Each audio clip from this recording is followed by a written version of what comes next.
दोस्तों नमस्कार। मैं doctor RC Sharma desire university से आओ ज्योतिष सीखें प्रोग्राम के अंतर्गत सभी अपने viewers, hot news India TV और डिवाइन वॉइस के सभी व्यूअर्स का अभिनंदन करता हूं। कल के हमने पहले एपिसोड में हमने 9 ग्रह और 12 राशियों के बारे में बताया था और उनकी डिवीजन बताई थी, किस ग्रह के अंदर कौन सी राशि आती है। आज हमारा दूसरा टॉपिक जो हमारी किताब यूनिवर्सिटी की प्रिस्क्राइब्ड है ज्योतिष दिवाकर, उस कोर्स का हम दूसरा एपिसोड आज आपको देने लगे हैं। उम्मीद है आपको ये एस्ट्रोलॉजी की नींव में काम आएगा। जो हमारी एस्ट्रोलॉजी होती है वो मैंने कल बताया था कि 4 चीज़ों के ऊपर हम निर्भर करती है। वो 2 चीज़ें तो कल मैंने बता दी थी। तीसरी चीज होते हैं नक्षत्र। जो हमारे नक्षत्र होते हैं, ज्योतिष में 27 नक्षत्र होते हैं, 3 श्रेणियों में बांटा गया है इनको, और हर नक्षत्र के 4-4 चरण होते हैं। 27 × 4 करें तो 108 बन जाता है। इसीलिए हमारी जो पूजा की माला होती है उसके लिए भी 108 मन के रखे जाते हैं। जब 108 का जोड़ करें तो 9 नंबर के मुताबिक जो गुरु की राशि होती है वो होने से ये गुरु के लिए, धार्मिक चीज़ों के लिए जो हमारी माला है वो यूज़ की जाती है। जो हमारे मेन नक्षत्र स्थायी होते हैं, अभी हमें स्थायी नक्षत्रों की डिटेल में जाने की ज़रूरत नहीं है। सिर्फ आपको देखना है केतु और बुध के नक्षत्र जो होते हैं उसको ही याद करना है। वो है हमारे अश्विनी, मगा और मूला, श्लेषा, ज्येष्ठा और रेवती। ये गंडमूल नक्षत्र होने के कारण इन नक्षत्रों में यदि बच्चे की पैदा हो जाए तो वो माँ बाप के लिए भारी माना जाता है या उसकी अपनी हेल्थ को प्रॉब्लम आती है। ये जो नक्षत्र होते हैं ये इनको ऑरली आप याद कर लोगे तो आपको एकदम पता चल जाएगा कि जो बच्चा है पैदा होने वाला गंडमूल नक्षत्र में पैदा हुआ है, तो आप आसानी से उसकी रेमेडी करवा सकते हैं। क्योंकि ये गंडमूल नक्षत्रों में जो दिन को बच्चा पैदा होगा उसको वो पिता के लिए भारी हो जाता है, और जो रात को बच्चा पैदा होता है चंद्र के कारण माँ के लिए भारी हो जाता है। इसलिए किताबों में माँ बाप लिखा जाता है, लेकिन आप इसको क्लैरिफाई कर सकते हैं। यदि बच्चे का जन्म दिन का है तो वो सूरज के कारण पिता के लिए प्रॉब्लम देगा। यदि बच्चे का जन्म रात का है तो माता चंद्रमा के कारण माता को प्रॉब्लम देगा। और इसमें भी हमारे एस्ट्रोलॉजर है 20-20 हज़ार रुपया गंडमूल नक्षत्रों की पूजा के लिए करवा देते हैं। आपने क्या करना है कि 7 नगरों का पानी या 7 नलकों का पानी इकट्ठा करके जिस नक्षत्र में बच्चा पैदा हुआ है उस नक्षत्र जो 27वें दिन आता है महीने के बाद, तब उस बच्चे को और माँ को उस दिन उस 7 नगरों के पानी को से नलाकर जिस दिन वो आए उस ग्रह की चीज का दान करा दो। तो ये सिंपल भाषा में गंडमूल की पूजा बन जाती है, जिसे हम 200-300 रुपये में भी इस पूजा के लिए हम करा सकते हैं। वैसे शास्त्रों में जो पंडित विधि पूर्वक पूजा कराते हैं उसके बाद 10 से 20 हज़ार रुपया खर्च हो जाता है, लेकिन वही बेनिफिट जो मैंने चीज आपको बताई है आप 50-100 रुपये में भी ले सकते हैं। आज का विषय हमारा ये डिटेल में जाने का नहीं था। एक मुहावरा है केशुआ चबो और राजी शबो। इस मुहावरे को आप 5 बार बोल के ऑरली याद कर लोगे तो ज्योतिष का सिस्टम काफी हद तक आपको समझ आ जाएगा। केतु, शु, शुक्र, आर्यम सूरज को कहते हैं, चा चंद्र, भूम पुत्र, राहु, जीव गुरु को कहते हैं, शा शनि, बुध। इसलिए केशुआ चबो राजी शबो का जो स्लोगन है ये एस्ट्रोलॉजी में जो हमारा ग्रहों का कक्षा सिस्टम चलता है वो भी इसी मुहावरे के मुताबिक चलता है, और जो हमारे नक्षत्र होते हैं वो भी इसी के कारण चलते हैं। आगे जाके हर स्टडीज में इनकी बहुत जरूरत पड़ती है। लेकिन यदि इसकी मुहावरे के कारण यदि आपके पास किसी हाथ का बना हुआ टेबा आ जाए तो इसी मुहावरे से आपको दिशा सिस्टम को चेक करने के लिए भी काम आता है। हमारी एस्ट्रोलॉजी में 5 तरह की दिशाएं होती हैं: महादिशा, अंतर्दिशा, प्रतंत्र दिशा, सूक्ष्म दिशा, प्राण दिशा। इस तरह पांचों की पांचों जो दिशाएं होते हैं इसी मुहावरे के मुताबिक चलती है। किसी को केतु की दिशा लगी है तो आगे शुक्र की आनी चाहिए। किसी एस्ट्रोलॉजर ने हाथ से बने हुए टेगे की तेवा आगे सूरज की निकाल दी तो आप केशुआ के मुताबिक 1 मिनट में पकड़ लोगे कि ये जो दिशा है टेवे के अनुसार गलत निकली हुई है, क्योंकि यदि दिशा ही गलत आ गई तो हमारी प्रेडिक्शन जो है टोटली रॉन्ग हो जाती है। ये था हमारा केशुआ चब्बो राजी शब्बों का कमाल, जो आगे चलकर पीएचडी की लेवल स्टडी में बहुत बड़ा ये काम आने वाली चीज है। आज आपको सिर्फ इतना ही याद करना है कि केशुआ चब्बो सभी ग्रहों के नामों के ऊपर जोड़कर इसको बनाया गया है। आज के एपिसोड में हम ग्रहों के 5 डिवीजन जो होते हैं उसके बारे में बताएंगे, क्योंकि ये जो 5 डिवीजन होते हैं हमारे, ये आगे चलकर हायर प्रेडिक्शन में बहुत बड़ा सहयोग देने वाले होंगे। जैसे इंसान को कैटेगरी में मुताबिक डिवाइड किया जाए वो 3 तरह के होते हैं: मेल, फीमेल और नपुंसक प्लैनेट जो खुसरे होते हैं। 3 तरह के ये जेंडर वाइज डिवाइड करते हैं।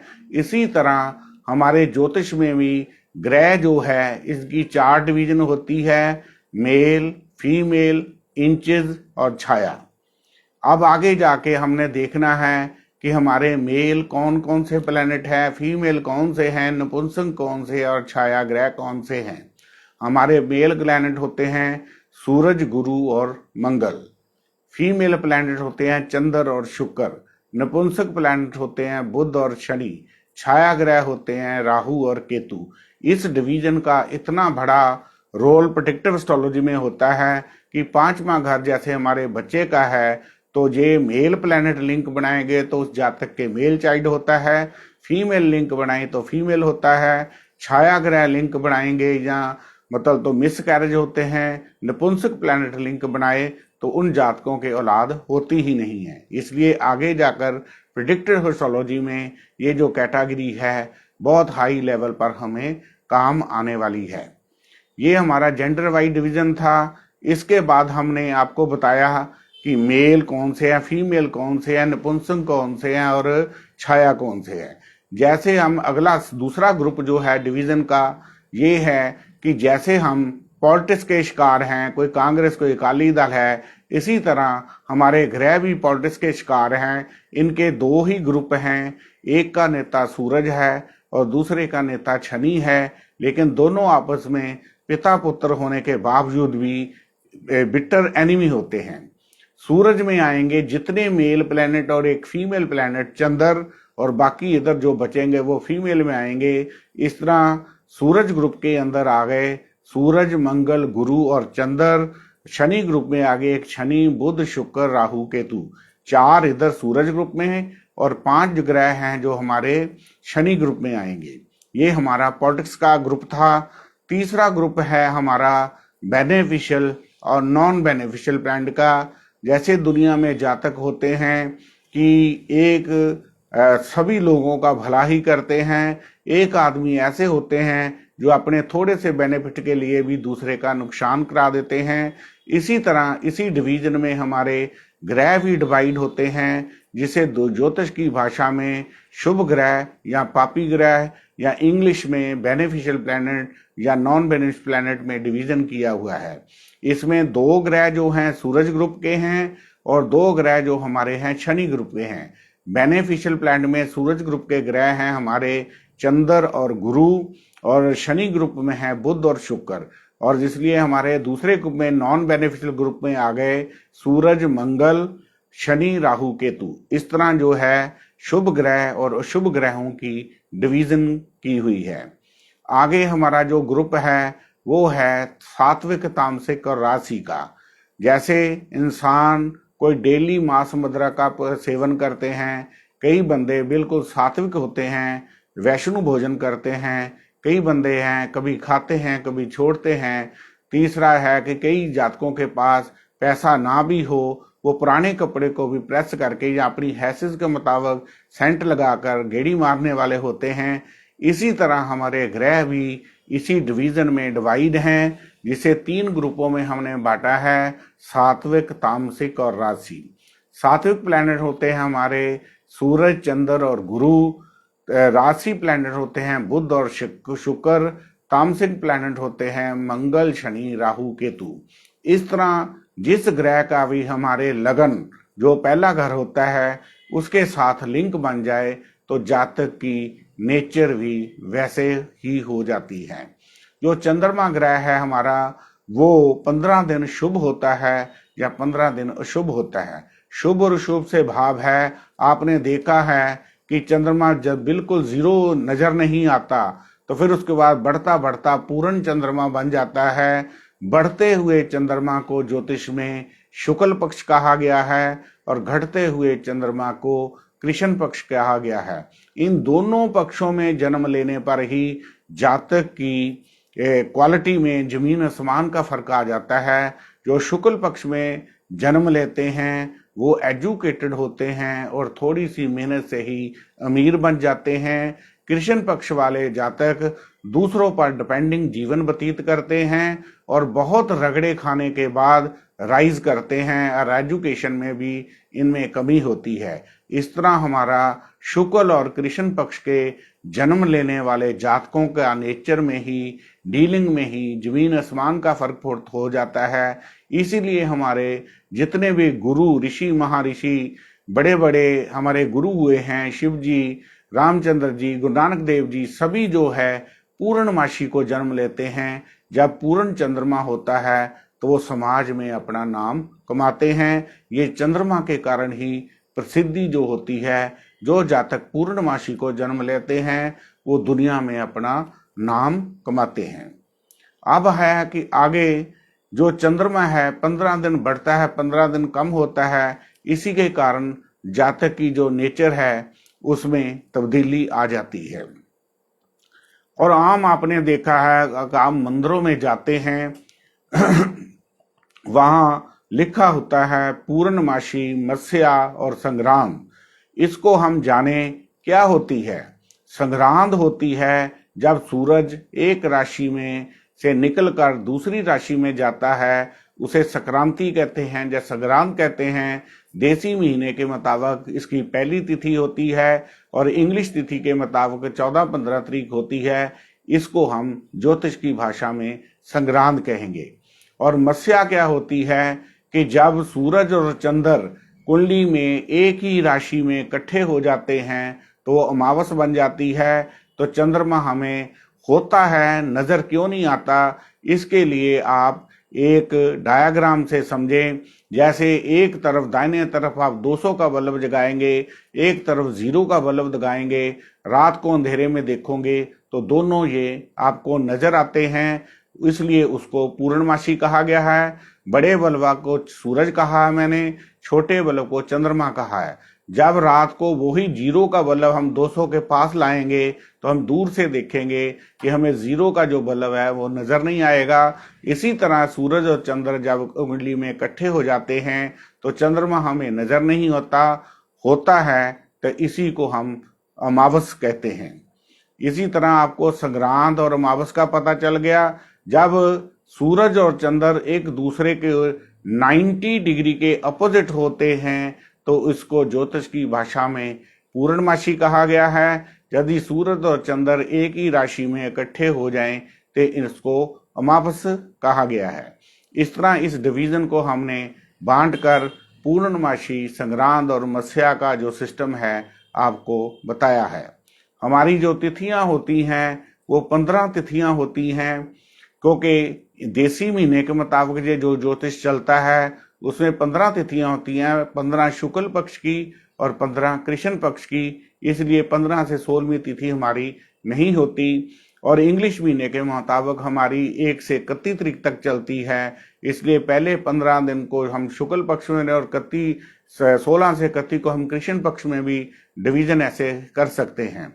पर ये जो तिथियां होती हैं पुराने शास्त्र में इसको मुहूर्त के लिए यूज किया जाता था। जो पहली तिथियां जो 5 डिवीजन में हैं, एक होती थी आनंद देने वाली, जिसे नंदा तिथियां कहा गया है। इसमें भी आप सिंपल फार्मूला है +5 का फार्मूला लगा के, पहले ये देसी महीने की तिथियों के ऊपर लागू होगा। 1 + 5 6, 6 + 5 करेंगे तो 1 6 11 मुंह जवानी आप निकाल सकते हो कि ये नंदा तिथियां बन गई। इसमें पुराने जमाने में आनंद देने वाले कार्य करते थे। आज के युग में ये फिल्म लाइन के लिए या म्यूजिक कंपनी के लिए यूज किया जाता था। इसीलिए अगली तिथि 15, रिक्ता और पूर्णिमा, ये चारों तिथियों को आप 1 2 3 4 5 लगातार 5 की 3 डिवीजन कर लें तो आप मुंह जवानी ही ये तिथियां आप निकाल सकते हैं। देसी महीने के मुताबिक किन तिथियों में आपको किस चीज का मुहूर्त करना होता है। ये टॉपिक जो है आगे चलकर आपको डिटेल में आएंगे। और चौथा हमारा पावर होती है, हमारे कुंडली के जो होते हैं 12 घर होते हैं, जिसके ऊपर सारी कुंडली हमारी मतलब जो डिपेंड करती है। ये हम आपको तीसरे टॉपिक में बताएंगे कि कैसे ये 8 चार्ट आपको बना के कराएंगे, जिसको आपको समझ आ जाएगा कि पूरा ज्योतिष शास्त्र जो है वो कैसे चलता है। जैसे पहले दिन के एपिसोड में मैंने बताया था कि इमारत जो है, ज्योतिष की इमारत बनाने के लिए हमें 4 चीजों का प्रयोग होता है। पहला था ग्रह, दूसरा था राशि, तीसरा था नक्षत्र, चौथा था कुंडली के 12 घर।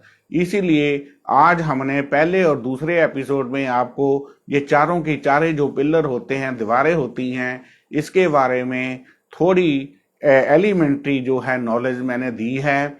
ये आपको आगे जाकर बड़ी इमारत के रूप में ये आपके सामने काम आने वाली है। और आगे के एपिसोड में हम ये भी बताएंगे कि हमारी कुंडली में जो ग्रह है वो कैसे काम करते हैं, कैसे निकालना है। ये सारा सिस्टम है, फार्मूलों के साथ हम चीज़ों को करेंगे तो हमें बहुत ज़्यादा कोई अधिक क्रैम करने की जरूरत नहीं होती। हमारी कुंडली में पड़े ग्रह जो होते हैं वो 4 तरह का रिजल्ट देते हैं। पहली कैटेगरी होती है उच्च और नीच, जिसका रिजल्ट ±100% होता है।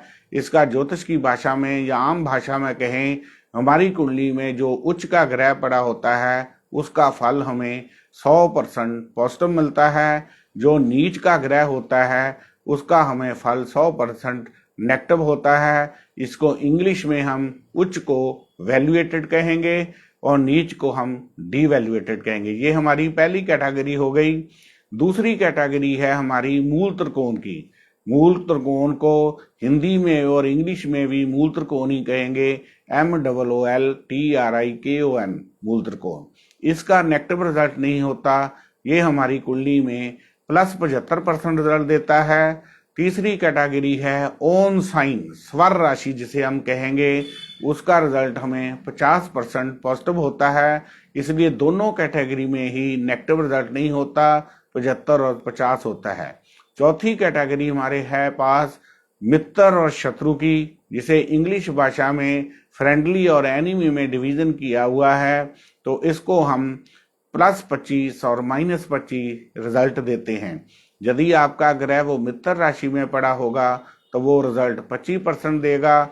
यदि वो शत्रु राशि में पड़ा होगा तो वो ग्रह आपको -25 रिजल्ट देगा। इस तरह आप कुंडली में कैसे चेक करना है ये हम कल के एपिसोड में आपको आराम से बताएंगे। जो थोड़ी सी मेहनत से ही हम कैटेगरी वाइज में इसको डिवाइड कर सकते हैं।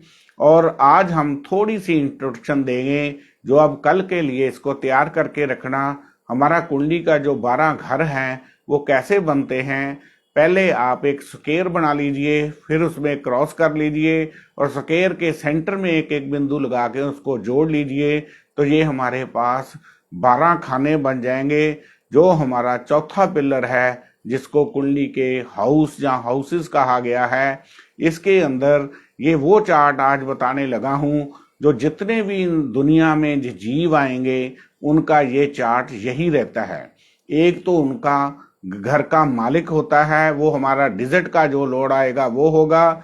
एक वहाँ वो सिग्निफिकेटर होता है, कारक ग्रह, वो सबका वही रहेगा। ये चार्ट आज मैं आपको बताने लगा हूँ, जिसे हम कुंडली के जो 8 चार्ट बनाए हैं, पहले चार्ट की आज इंट्रोडक्शन देने लगा हूँ, क्योंकि एक एस्ट्रोलॉजर बनने के लिए हमें पता होना चाहिए कि जो हमारा क्लाइंट है वो क्या पूछ रहा है, वो हमारा किस घर का वो अपना क्वेश्चन है। इससे हमें पता चलेगा कि उस घर का डिजिट जो होगा वो उस घर का मालिक बन जाएगा, और जो वहां ग्रह सिग्निफिकेटर जो मैंने बोलने लगा हूं वो उस घर का सिग्निफिकेटर हो जाता है। और सिंपल भाषा है ज्योतिष की, जब किसी घर की भी प्रेडिक्शन करनी है, उस घर का स्वामी और सिग्निफिकेटर अपने भाव से 6, 8, 12 या डायरेक्ट 6, 8, 12 घरों में या 6, 8, 12 घरों के स्वामियों के साथ बैठता है तो वो कुंडली में उस घर की प्रॉब्लम देने लग जाता है। इससे अलावा हो तो वो पॉजिटिव रिजल्ट देता है। अब हम 12 के 12 घरों के जो नाम है वो हिंदी और इंग्लिश में दोनों बताने लगा हूं। आप इसको नोट कीजिए। जब तक ये आप नोट नहीं करेंगे या आपको इसका ज्ञान नहीं होगा तो आपकी जो ज्योतिष की मशीनरी है वो आगे नहीं चल सकेगी।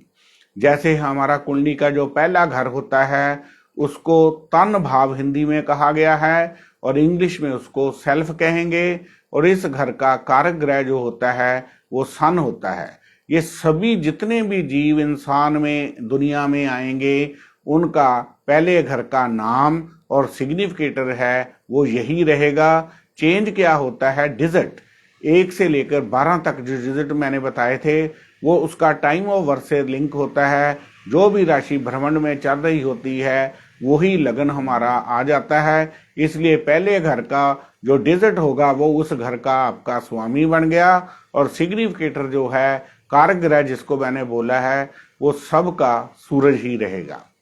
अब दूसरे घर का नाम है धन भाव और इसका सिग्निफिकेटर होता है गुरु। तीसरे घर का नाम है सहज भाव, इसका कारक ग्रह होता है मंगल। चौथे घर का नाम है सुख भाव, इसका कारक ग्रह होता है चंद्र और बुध। पांचवें घर का नाम सुत भाव है, इसको हम कारक ग्रह सिग्निफिकेटर होता है गुरु। छवें घर का नाम हमारा शत्रु भाव होता है, इसका कारक ग्रह होता है शनि। सातवां घर हमारा पार्टनरशिप का होता है, लाइफ पार्टनर या बिजनेस पार्टनर, इसका सिग्निफिकेटर होता है शुक्र। आठवां घर हमारा मृत्यु हाउस होता है, इसका कारक ग्रह होता है शनि। नौवां घर हमारा किस्मत का होता है, इसके 2 कारक ग्रह होते हैं सूरज और गुरु। 10वां घर हमारा कर्म स्थान होता है या प्रोफेशन हाउस जिसे कहते हैं। 2 सूरज ग्रुप के होते हैं, 2 शनि ग्रुप के होते हैं। सूरज के ग्रुप के हैं सूरज और गुरु, शनि ग्रुप के हैं बुध और शनि। इस तरह 4 ग्रह जो हैं 10वें घर के हमारे सिग्निफिकेटर होते हैं। इसी तरह हमारे 11वें घर का नाम है इनकम हाउस, इसका कारक ग्रह गुरु होता है। और 12वां हमारा घर जो है खर्च स्थान, उसका नाम है, इसका कारक ग्रह शनि होता है। इसलिए कुंडली में जितने नेगेटिव हाउसेस हैं जैसे 6, 8, 12 और 10वां, इनके कारक ग्रह वो शनि होंगे। याद करने के लिए आपको आसानी रहेगी। इसी तरह जो गुरु है सबसे ज्यादा घरों का सिग्निफिकेटर है, इसको याद करने के लिए आपको सिंपल फार्मूला दे रहा हूं।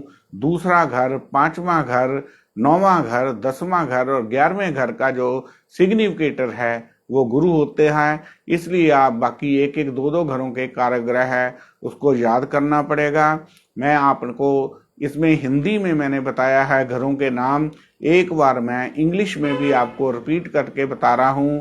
जैसे पहले घर को हमने तन भाव हिंदी में कहा और इंग्लिश में इसको सेल्फ कहेंगे। दूसरे घर को जैसे धन भाव कहा, इंग्लिश में इसको वेल्थ हाउस कहेंगे। तीसरे घर को मैंने सहज भाव कहा तो इसको हम बोल्डनेस देखेंगे। चौथा घर आता है सुख स्थान, इसको इंग्लिश में बोलेंगे कंफर्ट हाउस। 5वें घर को मैंने सुत भाव बोला है, उसका मतलब है चिल्ड्रन हाउस। 6वें घर का नाम शत्रु स्थान कहा गया है और इसके इंग्लिश में कहेंगे एनिमी हाउस। 7वें घर को पति पत्नी स्थान कहा गया है, इंग्लिश में इसको पार्टनरशिप कहेंगे। 8वें घर को मृत्यु स्थान कहा गया है, इंग्लिश में इसको एज हाउस कहेंगे। 9वें घर को हमने किस्मत हाउस कहा है और इंग्लिश में इसको फेट हाउस कहेंगे। 10वें घर को मैंने कर्म स्थान कहा है, इंग्लिश में इसको प्रोफेशन हाउस कहेंगे। 11वें घर को इनकम हाउस कहा गया है और हिंदी में इसे आय स्थान कहेंगे।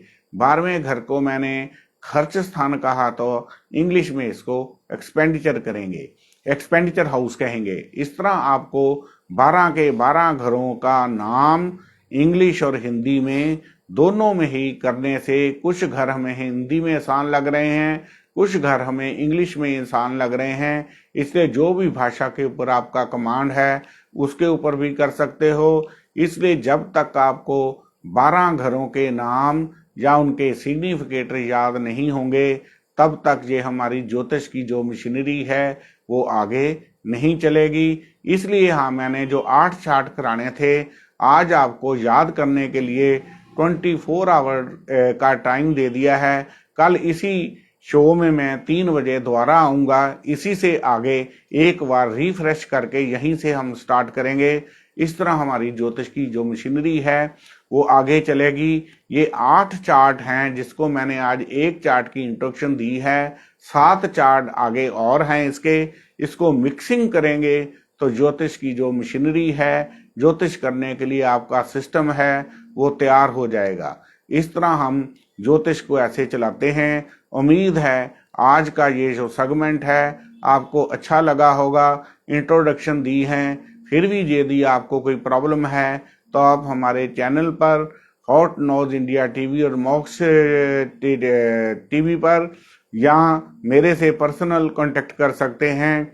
कोई भी डिफिकल्टी हो तो हम आपको इसके ऊपर निःशुल्क जो है वो हम ज्ञान देंगे। उम्मीद है आपको आज का एपिसोड जो है काम आएगा। यदि आप ये 2 एपिसोड को ही मिक्स कर लें तो 50% जो आपकी ज्योतिष की जो मशीनरी है वो तैयार हो जाएगी। ये कैसे वर्क करती है आगे के एपिसोड में हम देते जाएंगे।